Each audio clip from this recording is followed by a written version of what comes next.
Hey there, welcome to the Alexa Z Show, because life should be fun and meditation should be easy. On today's episode, I have the honor, and it truly is an honor, to interview, maybe I should say have a conversation with Richard H. Ledgett Jr., aka Rick. He is a fascinating person. He is one of the most intelligent people I have ever met. But sometimes even I wonder, behind this bio of his, this amazing bio, what keeps him going? Here's a little piece from his bio. Rick has 4 decades of intelligence, cybersecurity, and cyber operations experience, including 29 years with the National Security Agency, NSA, where he served as deputy director from January 2014 until his, I put in air quotes, retirement in April of 2017. He was the agency's chief operating officer, responsible for providing foreign intelligence and protecting the nation's most important national security-related networks and information. Rick led NSA's Media Leaks Task Force, responsible for the totality of the agency's efforts following the unauthorized disclosure of classified information of June of 2013. Many of you know him by that alone. I could go on and on. It's so fascinating. But you know, it's all impressive, but I said retirement in air quotes because he is not retired, and his current life is just as impressive and just as jam-packed. When he, quote, retired as deputy director, he did not retire from his career. His current list of consulting and advisory engagements are as long as a CVS receipt, along with his board service, and his travel seems constant. And with that comes stresses of life. This does not mean that stress is bad, but what I'm wondering is, how does he handle it all? Well, one thing I know for sure is that he meditates. There, now you're like, why is she interviewing this guy? He meditates, and I have proof because I taught him. So please stay tuned for this fun, informative conversation. Let's see what he has to say. And I am going to warn you about one thing. We do severely, very, very deeply disagree on one thing. I say I'm funnier than he is, and he says he's funnier than I am. You decide. Stay tuned. A show for those who want to meditate or maybe tried, loved it one day, hated it the next, or maybe forgot why the heck they're supposed to do it anyway. Well, you landed on the right show. Do you still find yourself wishing you had more time, waking up tired, wanting to take back what you just said to your boss? Seriously, don't you just want to spend a peaceful, productive day with time left to learn the guitar and start that $1 million side hustle? Follow me at alexazmeditates.com/podcast and let's make it happen.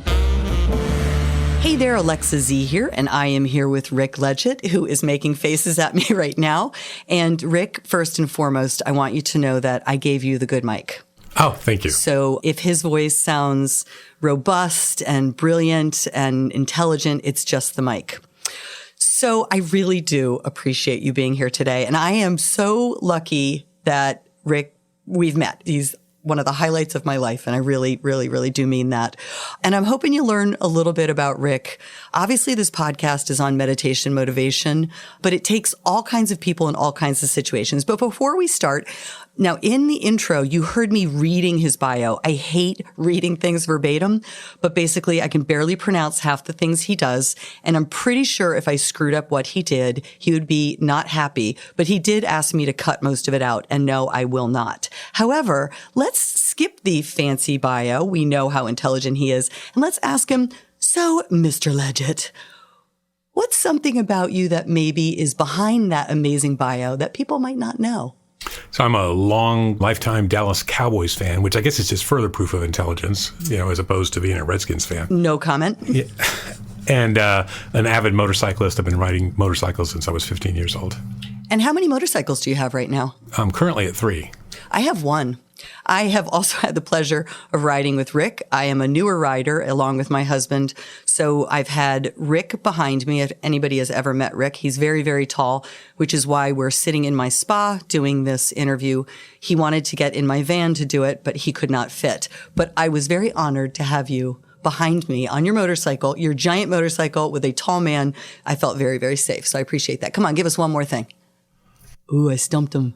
You did. Yeah, I love to read. You love to read? I read a lot of books. All right. I like that. I'm not even going to ask what kind. So, okay, let's get into meditation and get into wherever this takes us. So you meditate. give me the story behind, like, how did it come up? Why did you decide, you know what, I think I need to try this? Sure. It all started with Thai massage. And the reason that actually I met you was because when I retired from the government, I really liked Thai massages. I got them when I was in Thailand periodically over the years, and I really enjoyed them, the lazy man's yoga. So I was looking for a place in the area that did Thai massage. You were that place. Even Keel Spa was that place. So I came down here and tried it and sort of got hooked on the other signature massage as well. So do them about twice a month. And then you offered the Yoga Nidra class. And I said, well, that sounds interesting. I'll give that a try because I have never been a good sleeper. And I took the class. I guess it was about an hour and a half. There were 7 or 8 of us in the sitting room in there.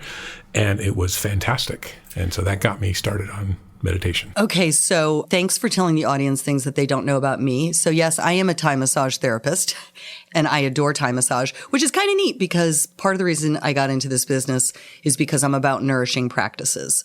As a recovering CPA, the things that kept me in my life going were things like yoga, massage, meditation. So probably while I had him on the floor, if you don't know what Thai massage is, it is like lazy man's yoga. I am moving and manipulating the body while you just lay around like a bunch of broccoli.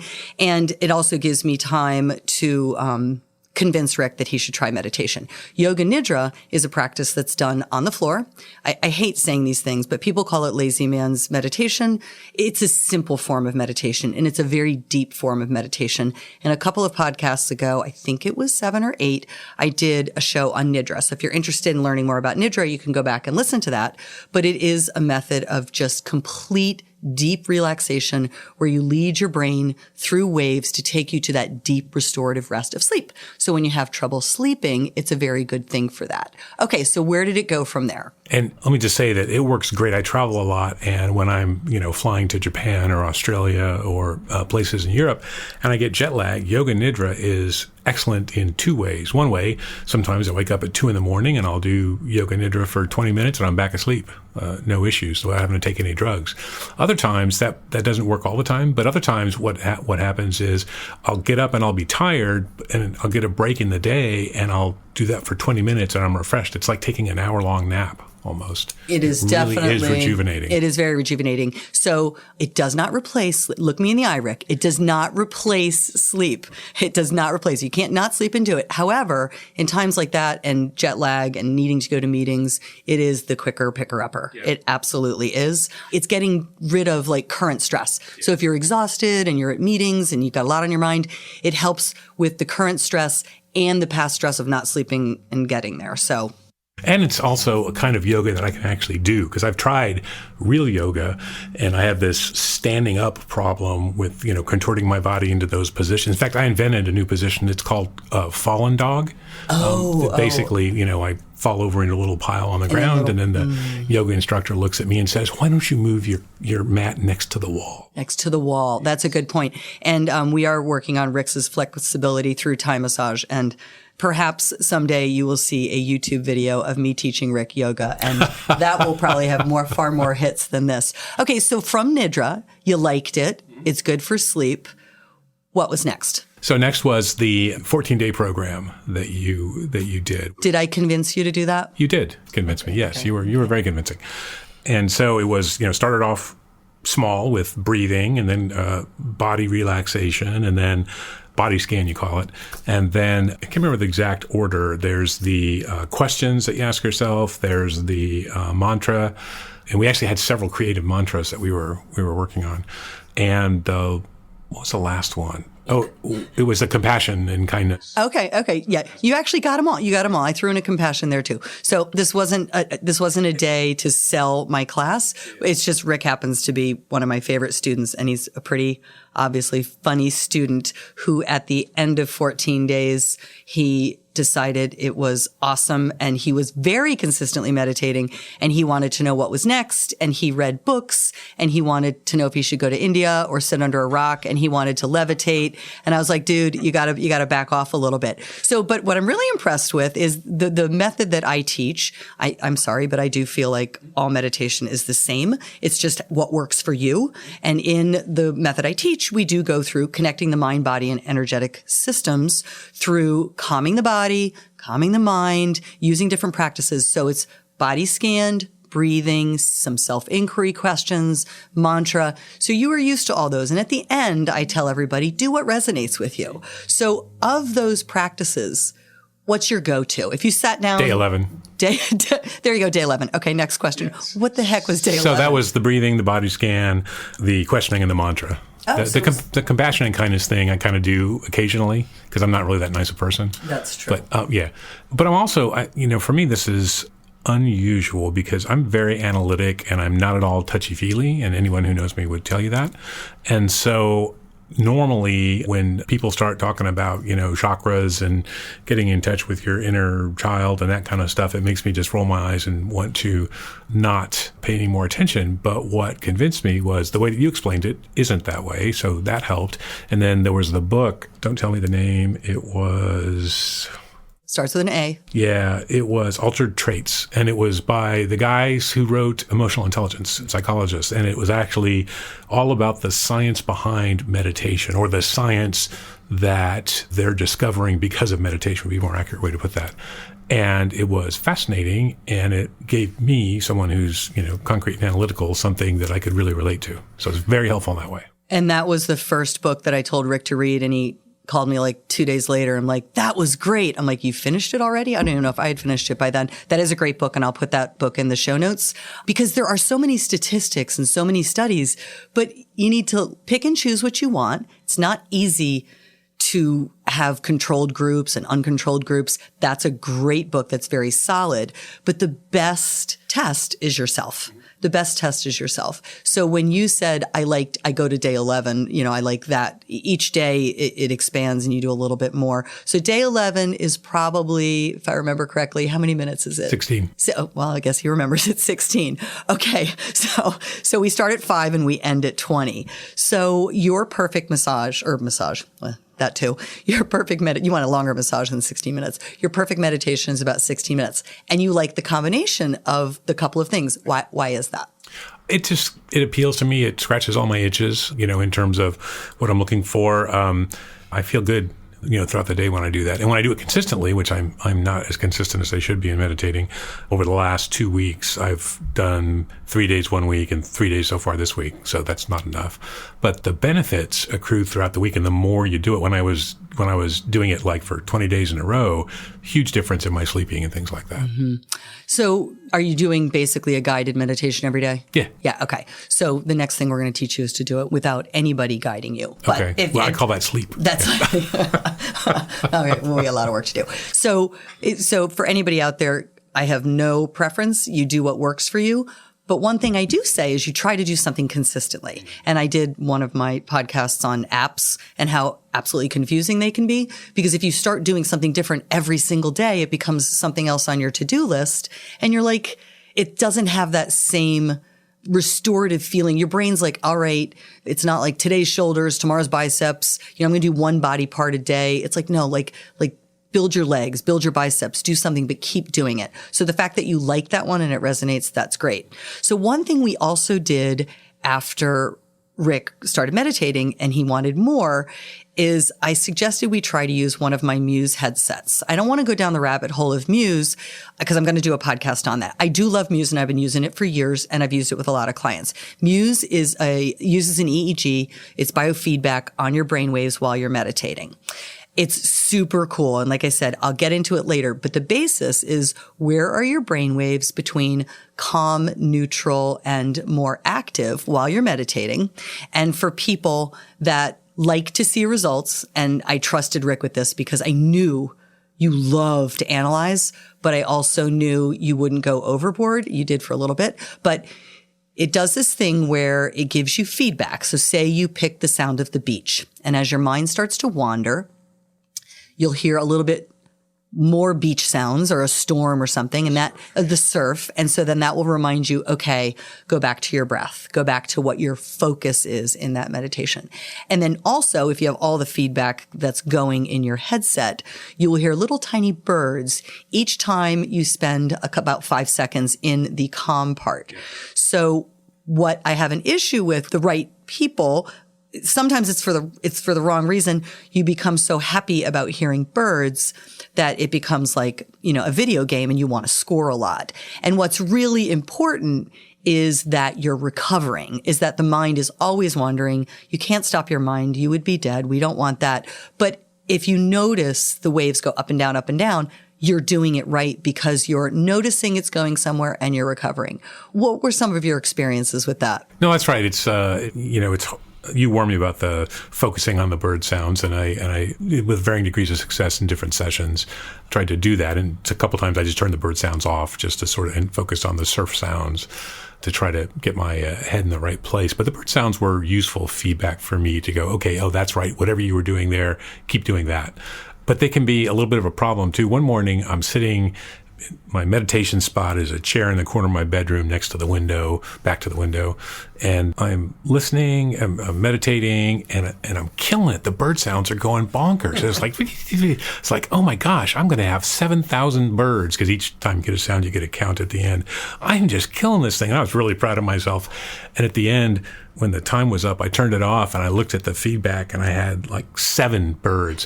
What the heck? There were birds outside my window chirping away, and I thought it was feedback from the headset. Rick, I put those birds there for you. I was just trying to build up your confidence. Yeah. But if I remember correctly, you were like, oh my God, I've nailed this meditation thing. What am I going to do next? But that was even before I gave you the muse. And then you got the muse on. And then I think if I remember correctly, like the first time you were like, holy crap, I'm not that good at this. Yeah. It really gives you, and again, I think the value is the objective biofeedback that you get. It's not subjective, how do I think I did, but actually here's what your brain was actually doing. And so you're training yourself, if you pay attention, you're training yourself to get your brain to be in certain states when you want it to be. Absolutely. And in the beginning, I had Rick on my dashboard at my house. So I would check on his brainwaves every day to make sure, A, that they were still there, and B, like how he was doing. Oh, you know what? That glass makes a lot of noise. Put it on the ground. That's right. And don't hit the table. So yeah, by the way, I called the American Civil Liberties Union about that. This woman's monitoring my brain. Can you please arrest her? Yeah, so I will post. You'll be hearing from them shortly. I will post all the results later on today. But the interesting thing is, I think it also helped you stay on target. Sure. Because it's great because I can say, well, Rick, today, it is an accountability. And I can say, today, Rick, your brain was kind of, what's going on today? Are you tired? Whatever. So we'll get off the Muse bandwagon, but it is a really good tool, and maybe even in 2 weeks I'll do something on that. Now, you just said that you sat in your chair. You have a nice place. This is where you like to be. Are you totally attached to that chair? No. Just at your house, like that's your spot. Okay, everyone kind of has their spot at their house. Yeah, because if ideally I do it first thing when I get up in the morning, and it's right there, so it's a very short walk, and so it's easy to do. But once I start moving around, that's when I sort of and letting the dogs out and that sort of thing is when I'll lose track of, I need to meditate until later in the day. And I've done some in the afternoon too, and the results vary. But I think you told me, and I think this is right, that if you do it early on before your brain gets cluttered with the stuff of the day, it's a little bit easier. Yes, it is easier. And even if you monitored your brain in the morning and you saw the waves all over the place, it doesn't mean anything because you're still sort of in that just the brain waves of sleep. And I think you and I are a lot alike that when we wake up in the morning, we're pretty on.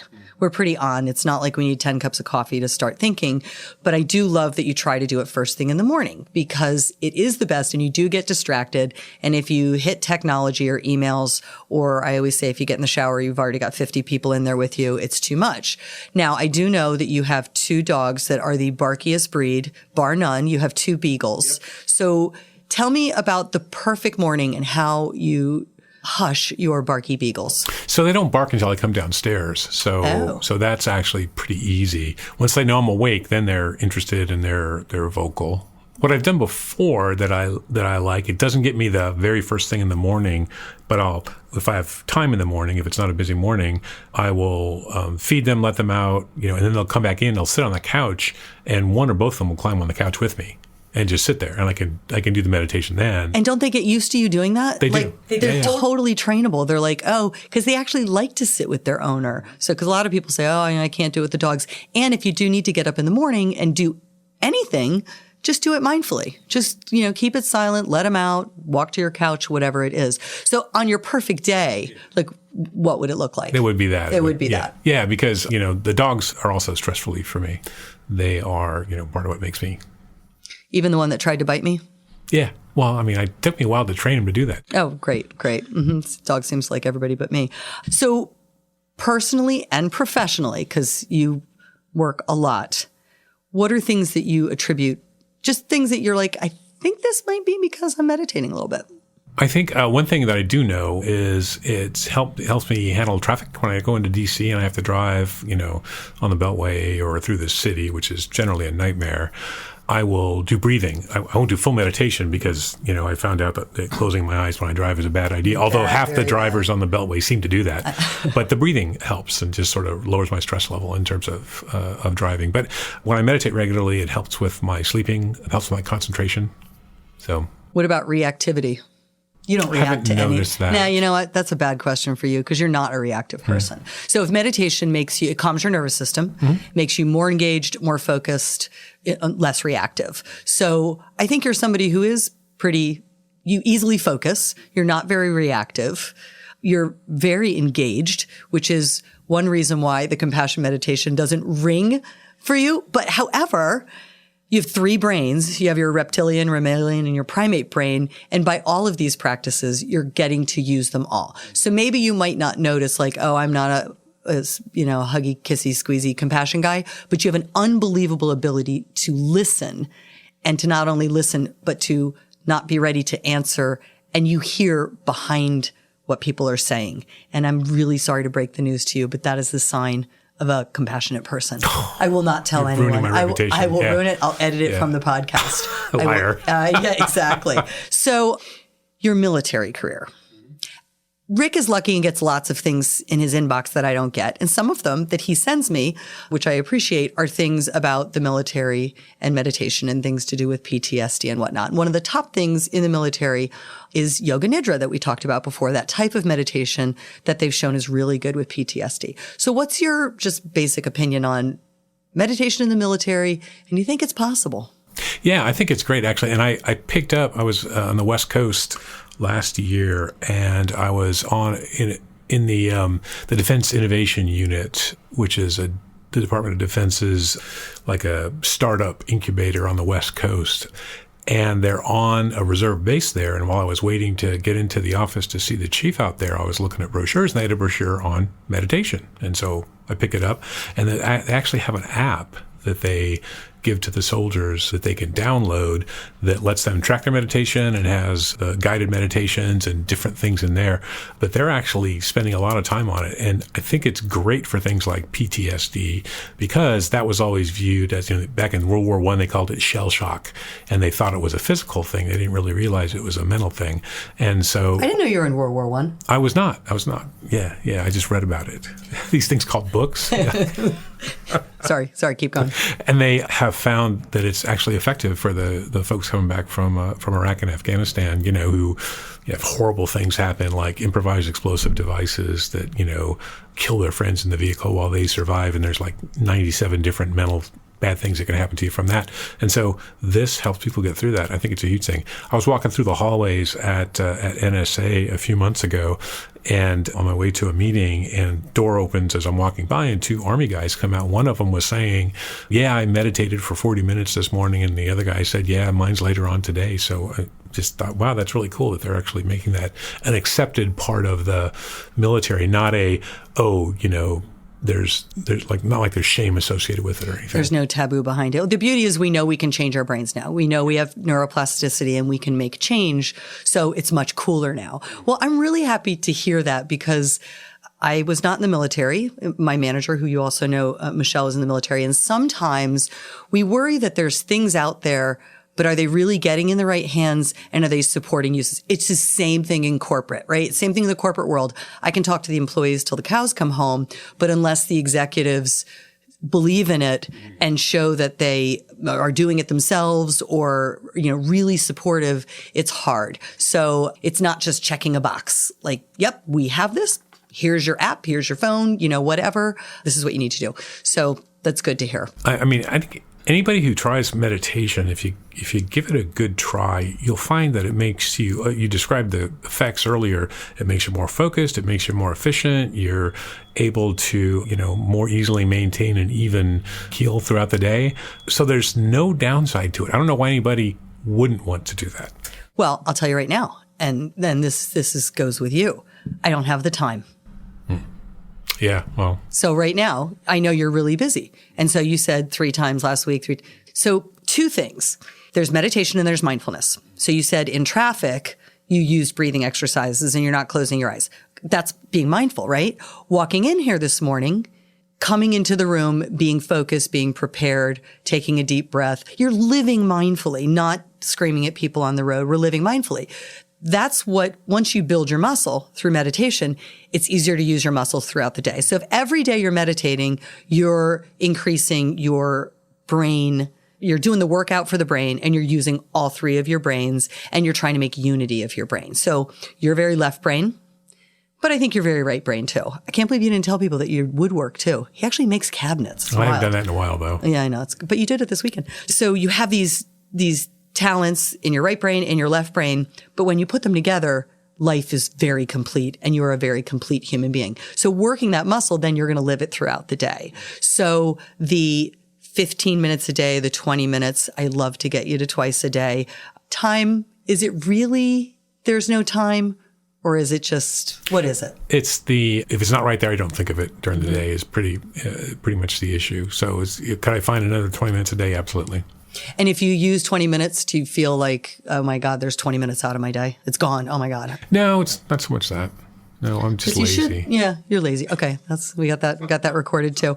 It's the epitome of not lazy. So we're going to work on getting more meditation into your life and everyone's life. And well, if the Wicked Witch of the West took meditation today out of your life and said, nope, you're not allowed to do it again, what would you miss?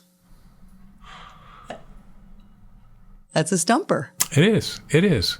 I would miss it, but I'm having trouble defining exactly why. Well, exactly why. Yeah. Well, which means we need to do some more meditation and connect it all together. And the reason I ask that question is sometimes people will say, it's just that moment to sit down and just put aside everything and to do nothing else, or to give yourself that time with nobody.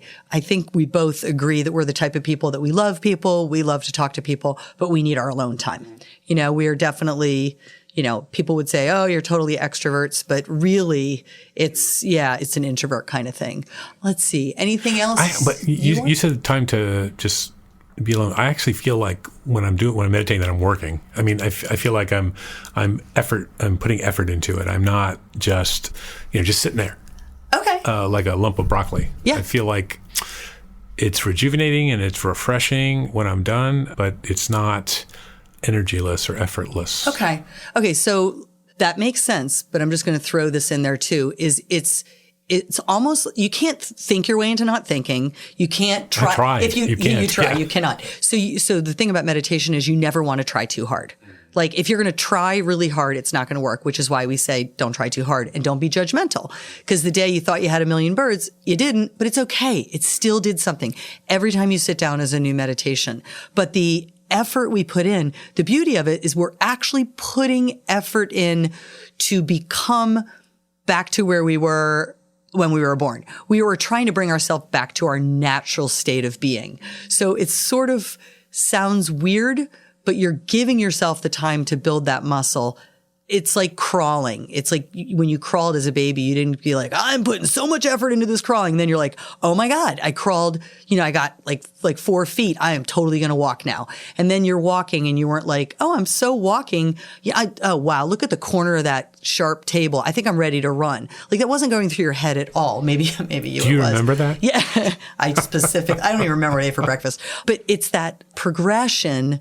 You're going to put in your effort, but you're going to see things happen without saying like, oh, I saw that happening or I saw that coming, which is why I always tell people sometimes other people notice you're meditating before you are. Well, I can't thank you enough. This is an honor and a privilege, and I hope everybody enjoys it as much as I do. And I don't even care if they don't, because this was fun just sitting here.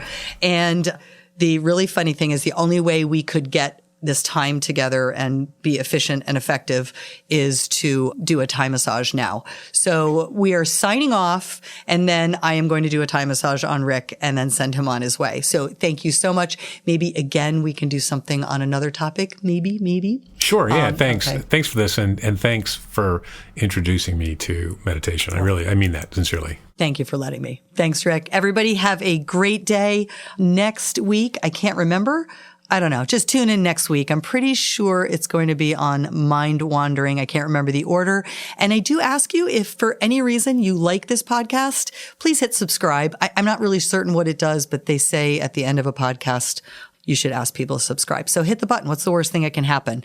Signing off. Peace out. Have a great day.